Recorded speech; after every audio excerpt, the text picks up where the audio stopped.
የአርሰናል ደጋፊዎች አሁን ወደ ማመን ተሸጋግረዋል። ኤምሬትስ ስቴዲየም አሁን የአማኝ ደጋፊዎች፣ ኮንፊደንት የሆኑ ደጋፊዎች ማለት ዋንጫ እናሸንፋለን ብለው የሚያምኑ እንጂ ስለ መንፈሳዊ እምነት አይደለም እላችሁ። የዛ ደጋፊዎች መታደሚያ ይሆናል። በሚቀጥለው የውድድር ዘመን አሁን የዘንድሮ ጭንቀት ይኖራል ተብሎ አይታሰብም። ውጥረቱ ለቀቅ ብሎ በሌላ የዋንጫ አሸናፊነት ልምድ ነው ወደሚቀጥለው የውድድር ዘመን የሚሻገሩት። ይሄንን በቻምፒየንስ ሊግ ምሽቶች ላይ አሳይተዋል። እኛም ከቡድናችን ጎን ነን በሚል ተመልከቱ። ይሄን ቲፎ ሚኬል አርቴታን ያረካው ቲፎ። ከዛ ከሲቲ ቦርንመዝ ጨዋታ ማግስት በሬዲዮ ባቀረብኩት ፕሮግራም ላይ ይሄንን አንስቼ ነበር። ኦቨርላንድ ኤንድ ሲ ይላል፣ ሂስትሪ ኢን አወር ሳይት ይላል። ደጋፊውም አሁን በኤምሬትስ ሚኬል አርቴታ ወደ ኃላፊነት ሲመጣ እሱ እንዳለው በመጀመሪያ ገና በአእምሮ ውስጥ የነበረ ጉዳይ የኤምሬትስን የደጋፊዎችን ስሜት ማነቃቃት፣ የኤምሬትስን አትሞስፌር ሞቅ ማድረግ ይገባኛል ብዬ አምኜ ነበር።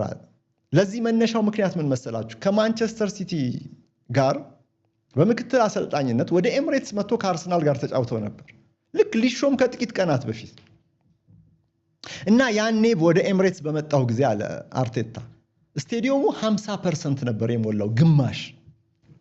ያኔ ደጋፊው በቃ ተስፋ ቆርጧል በቡድኑ። ከቻምፒየንስ ሊግም እየቀረ ነው።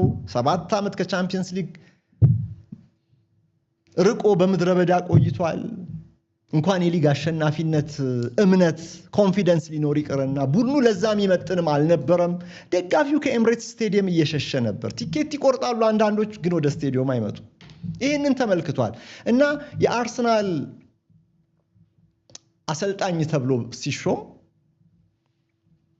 በመጀመሪያ መሰራት አለባቸው ቱዱ ሊስት ውስጥ ማለት ነው ብሎ ቅድሚያ ከሰጣቸው ምክንያቶች አንዱ ይሄ ነው። ስቴዲየሙን አትሞስፌር መቀየር አለብን፣ ማሻሻል አለብን የሚል። ታዲያ አሁን ይሄ ነገር ፉል ሰርክል ሆኗል ይላል። ገጠመ። አሁን ጥሪ ሁሉ ምላሽ አግኝቷል። ይሄንን ያለው ከአትሌቲኮ ጨዋታ በኋላ ነው። የአርሰናል ደጋፊዎች በእያንዳንዱ አክሽን ከኛ ጋር ሲጫወቱ ነበር አለ። እኛም ኳስ ስንይዝ፣ ተጋጣሚያችንን ኳስ ሲያገኝ ስታዲየሙ አብሮን ይጫወት ነበረ። የዚህ ዋጋው እኮ የትየለሌ ነው አለ።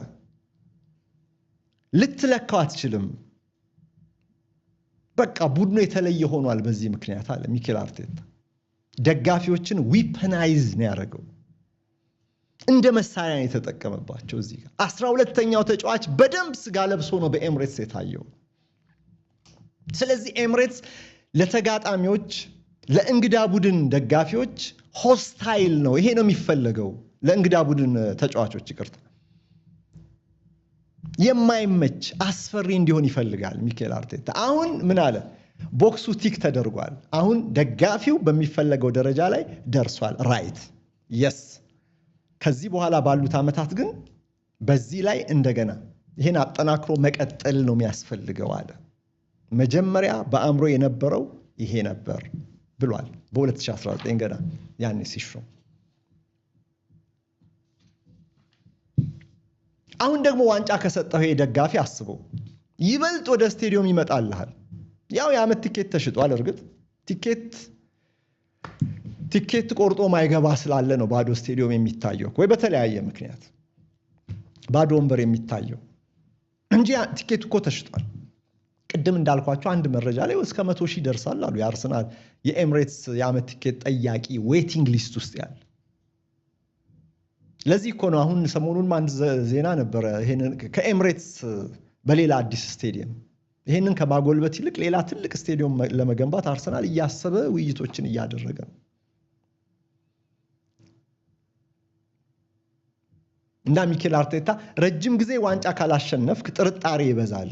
አሁን ያንን አስተሳሰብ በመቀልበሳችን ደስተኞች ነናል። ትልቁን ሃርድል መሰናክል ነው አሁን አርቴታ የዘለለው በዚህ የፕሪሚየር ሊግ ሻምፒዮን በመሆኑ።